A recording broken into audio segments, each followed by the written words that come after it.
That's a tumbler you use to clean brass.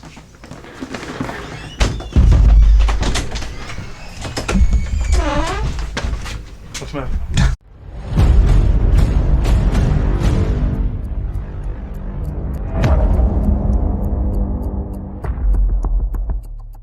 Hey everyone, welcome back to the channel. So of course today I broke open the rental case once again, and this time I pulled out this Smith&Wesson 357 Magnum. Now I'm just going to show you that it's not loaded, and this way I'm going to close it so we can talk about it and you know it's not loaded. So 357 Magnum. It's designed in 1980, and it's actually a really popular revolver. Now I myself am not a revolver person, just because it doesn't hold enough ammunition for me. I like having 12, 15, 17 or more rounds. But this is a double action, single action revolver. So I got some new toys from Lyman Products. So I wanted to test them out. So first thing I'll tell you this is, in double action mode, the trigger is a 10-pound pull.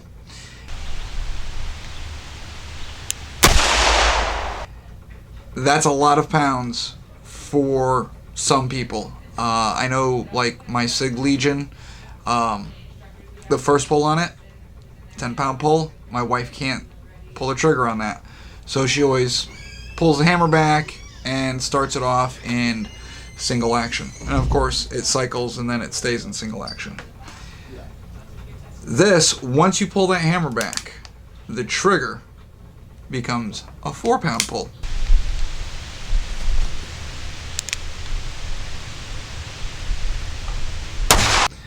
Incredibly easy, and the nice thing is the trigger at that point is light enough to where you can really steady it. As when you're doing a 10-pound pull, I mean, the weight of the gun plus the ammunition, it's only 2.8 pounds, but it does get heavy. So as you're pulling the trigger slowly, because it takes a while for that trigger really to travel all the way back, you might get a little waving in the barrel of the gun if you're not used to the weight and holding it. So that's one thing I did notice. This model right here has a 5-inch barrel. You can get them with shorter barrels, but this just happens to be the 5-inch barrel. It's a 6.86 model on the L frame. So today, roll the footage, you can see me shooting.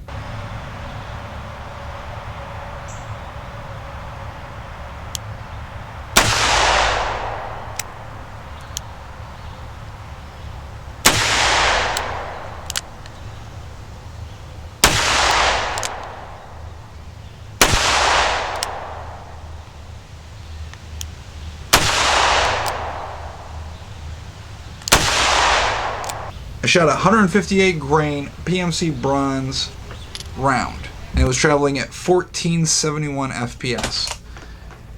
Now, I'll show you, I'll pull it out and I'll show you exactly the size of it. In relation to, that's a 45. I gotta pull out 9mm. I gotta hide ammo. It's hard to get these days. Everyone knows what a 9mm round is, right? Decent size 9mm Luger versus the 357 cartridge. So this cartridge, as you can see, is definitely a lot bigger than this one, and it's gonna focus on me, but we can focus on that. So you can see it's got a soft lead tip, and the recoil really wasn't that bad. Earlier I was out shooting, trying to beat this heat wave, just because it does get oppressive in the humidity up here in New England, and I didn't have any problems. I wore gloves, of course, just because last time I was at the doctor's I did my lead levels and they were a little high. Maybe because I shoot too much, they said. I don't think so. I think it's just I don't know. I think it's just the nature of the beast being here but they want me to curb that lead level. So they suggest I wear gloves and all that good stuff. So that's that. 357. If you're interested, I don't think we have any for sale currently, but you could come down and for $10 plus whatever ammunition you buy for it, you could take this bad boy out for a spin out on our range. Not bad. It is definitely a kick in the pants. So let's talk about some specs on this. This rear sight, it's gonna focus on me, but this rear sight, focus.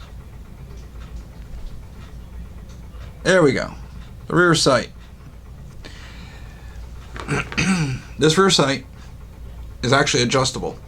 So unlike some revolvers that you get, or like the 1911 that we were shooting last week, there's a couple of screws here and a screw back here on this side, and you're able to make certain adjustments to your rear sight to help you zero the 357. Making those adjustments, you can basically have it zeroed for 25 yards, for 50 yards. If you're really talented, you probably could zero it for 100 yards. Who would be doing a shot at 100 yards with a 357 though? I don't know. I'd probably have a zero set for like 10 yards. But that's me. I don't know. Maybe you just want to shoot a pistol at 50 yards. Don't know.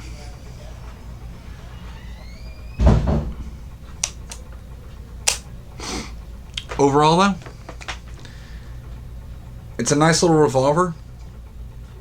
I would recommend, if you don't already have a 357 Magnum, definitely pick one up. It is a absolute gem to shoot, especially the Smith&Wesson model 686. It's one of those things you gotta have in a safe, and if you're getting bored shooting 9mm 40 or 45, switching up to a 357 might just bring a little more joy back into your day of shooting. At the very least, at least you'll feel like a big boy with a big boy gun. Okay, so here's a sneak peek. I said I got some goodies from Lyman Products. I'm waiting on some more stuff. They dropped some stuff off. It's not actually a complete set, but some of the stuff that we did get that we're going to use, and you'll see us using, is we got a nice little pistol cleaning kit. We're going to give this a whirl. Of course, you guys seen that I had when I mounted the scope on the Connecticut Other, the one that's flat dark earth, you had noticed I had a small work mat. They gave me a full-size work mat for a rifle.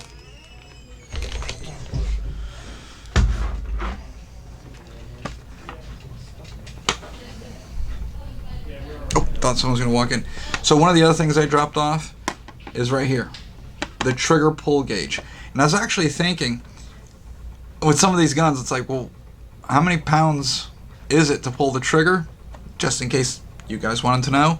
I know for my guns exactly what they are, but to pick up one of our guns out of our case, honestly, I have no idea. So, with this gauge, I can test it. And it comes in handy, too, if you have a rifle or like an Other, or what's really big here are the Anshin's rifles for doing competition shooting. We can utilize this to finely tune the triggers to the exact poundage that they want. So, one of the other things they had dropped off, obviously you just saw a cut. That's because one of our Utah instructors came in and we were discussing the packets, because we have a Utah class that's starting here in 2-3 minutes, and she was packing up all the stuff. On the other side of that door, like 40-50 students that have to do their live fire, along with, we have another class starting, where it's all the classroom activities, and due to everything going on, it's going to be 20 people physically there, and probably about another 90 to 100 online watching via Zoom. So, there you go. So one of the things I wanted to show you, I already put it away on a shelf, and I was like, oh, I carried it over there, and I was like, damn, I really wanted to show it on camera. But I did keep one thing out, and I'll show you.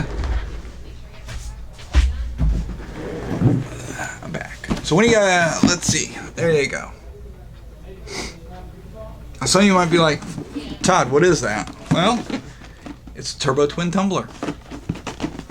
That's a tumbler you use to clean brass. Okay. Another cut because someone else walked in. Just because I have a giant copier in my office, and that's what everyone wants to use. So at the beginning of the video, you actually saw who walked in, and I threatened him. I told him I was going to put him in the front of the video. So that was Joe. He's the assistant general manager. He runs the gun store late week into the weekends. So if you ever need anything and you're here, Joe's the guy you want to talk to. But getting back to what I was talking about. So the other item that I already put away, it's big and it's heavy, and it's a press. I was like, whew, we're going to do videos on reloading using all Lyman products, just because, one, they're local, and two, they're sponsoring it. I don't know squat about reloading. Not a damn thing. But one of our RSOs is an avid reloader. So he'll be the co-host, and you'll be learning how to reload, and so will I. So I thought we were good to go. He looked at everything and laughed, and actually we were just talking about it.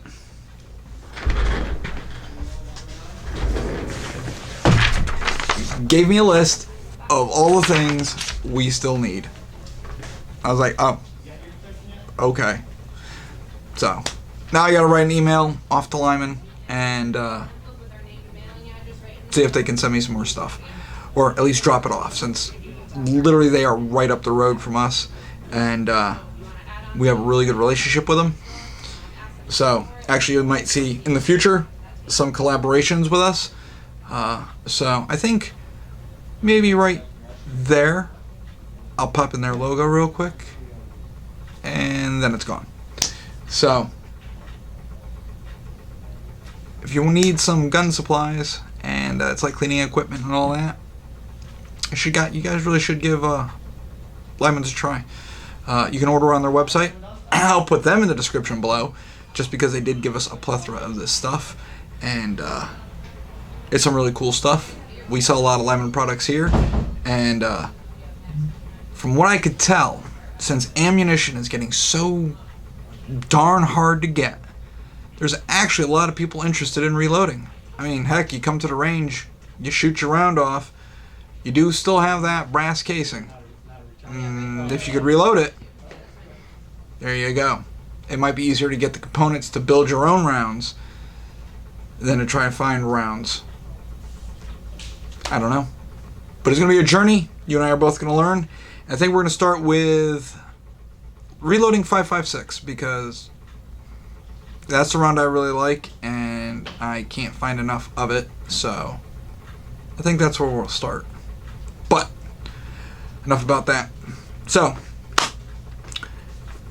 if you're in the neighborhood and you want to give a 357 a whirl, come on in. And as long as you have a state permit for this state, not for any other state, you have to have a Connecticut permit, it's the law, then you can take it out for a spin. Granted, if we have ammunition. If we don't have ammunition, you're not renting squat. That's all I can do for this video. Too much stuff's going on out there. I've got a ton of stuff to take care of on my end with social media, and of course editing this video and uploading it to YouTube. And oh, just in case you're trying to call us, it is Thursday, the 23rd of July, and our phones aren't working. I mean, our phones work, but if you call our main number, yeah, our automated attendant that says, hey, thanks for calling Blue Trail Range, if you'd like the gun store, please press 1, doesn't exist anymore. It's some generic version that got reset, and now it's like, enter your party's extension. Nobody knows our extensions because we don't even know our own extensions. And it says, oh, if you want to talk to the operator, hit 0. Well, that's great, but none of those numbers, you could punch in any number you want. It doesn't work and sends you right back to the damn beginning. It's like a death loop. So, God only knows how many people have been trying to call us all day. And it wouldn't let me forward any of the incoming calls from that number to one of our actual physical phones inside the building. So, now I got to go call Comcast. Way to go, Comcast. And try and get these phones to work before the weekend comes. All right, that's enough. All right, roll the outro.